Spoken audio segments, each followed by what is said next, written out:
Bonjour. Dans certaines circonstances, il peut être intéressant de d'avoir deux fenêtres ouvertes sur son écran. Alors comment faire ça? Imaginons que vous ayez reçu une correction d'exercice en vidéo sur YouTube et que vous voulez à la fois regarder cette vidéo et à la fois travailler sur le sujet. Alors la première chose à faire, donc ce qu'on va faire, c'est qu'on va mettre à l'écran deux fenêtres. Ici en l'occurrence un écran du navigateur sur YouTube en regardant une vidéo, et on va mettre aussi un bloc-notes sur un dossier sur un fichier que l'on va travailler. D'accord? Alors c'est parti. D'abord, la première chose à faire, c'est de mettre cette fenêtre là à niveau inférieur. Pour ça, je vais aller cliquer ici en haut, niveau inférieur. Voilà, comme ça elle est voilà. Comme ça je peux la classer où je veux. Alors, ce qui est intéressant avec YouTube, c'est que la vidéo elle va se mettre à la taille selon l'espace qu'elle a. D'accord? Donc si je réduis, eh bien sûr je vais peut-être voir un petit peu moins bien la vidéo, mais en tous les cas ça peut être intéressant si j'ai besoin de plus de place avec l'autre fenêtre. D'accord?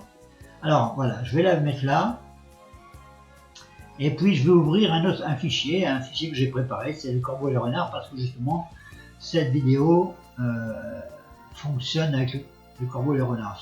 C'était un petit exercice de couper-coller. Donc ici, déjà comment ça fonctionne ça. Et ici j'ai pas mis de son, je vais mettre le son, je vais remettre le son. Voilà, et je vais lancer la vidéo. Pour que la vidéo fonctionne, eh bien un simple clic et elle démarre. Et si je fais un autre clic, elle va s'arrêter. Voilà, ça c'est déjà la première chose. Ensuite, je peux avancer à l'endroit que je souhaite. Voilà, voilà, voilà. Par exemple, si je veux arriver ici, voilà. Et là, qu'est-ce que je vais faire? Là, elle est arrêtée, 1 minute 41, et donc j'ai ici un exemple. D'accord? Je vais aller un petit peu plus loin. Toc, toc, voilà. Ici, mettre au corbeau sur un arbre. Donc là, je suis à 2 minutes 36. Si je veux continuer, voilà. Je vais pas mettre la vidéo en route. C'est simplement l'objet de cette vidéo, c'est simplement de voir comment on peut mettre deux fenêtres à l'écran. Donc ici j'en ai une autre, c'est le corbeau et le renard. Donc je vais l'ouvrir, le corbeau et le renard, et comme ça, j'aurais pu le retrouver comme ça. Ce qu'il faut, c'est que je l'amène à un niveau inférieur, d'accord, et après je peux la classer où je veux. Alors ça, j'en ai plus besoin, je peux le virer. Alors je peux le réduire, pour réduire, je vous rappelle, non, pour déplacer, je vous rappelle, c'est un clic dans la barre des titres ici, après je clique et je maintiens cliqué et je bouge. D'accord? Après, si je veux réduire, enfin, j'attends, j'amène mon pointeur sur un des bords ou sur un coin encore. Hop. Dès qu'il change de forme, voilà, là il a changé de forme. D'accord?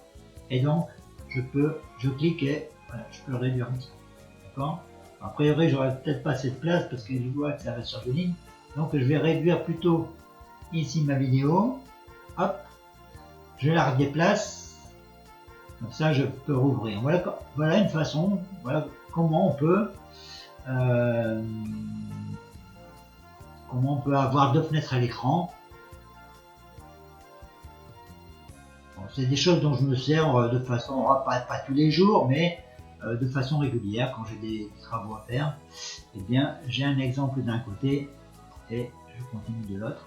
Alors ici, comme c'est un peu trop grand, ce qui se passe, c'est que dans l'exemple suivant, il faudrait simplement que je réduise la police avec le bloc-notes, c'est simple. Je vais réduire un petit peu la police et puis comme ça, j'aurai tout à l'écran. Voilà. Ok, écoutez, j'arrête là ma vidéo. Rappelez-vous que vous pouvez à tout moment avoir plusieurs fenêtres à l'écran. Là, j'en ai mis deux, mais je pourrais en avoir encore davantage. Voilà, allez, je vous laisse, à vous de jouer. Au revoir.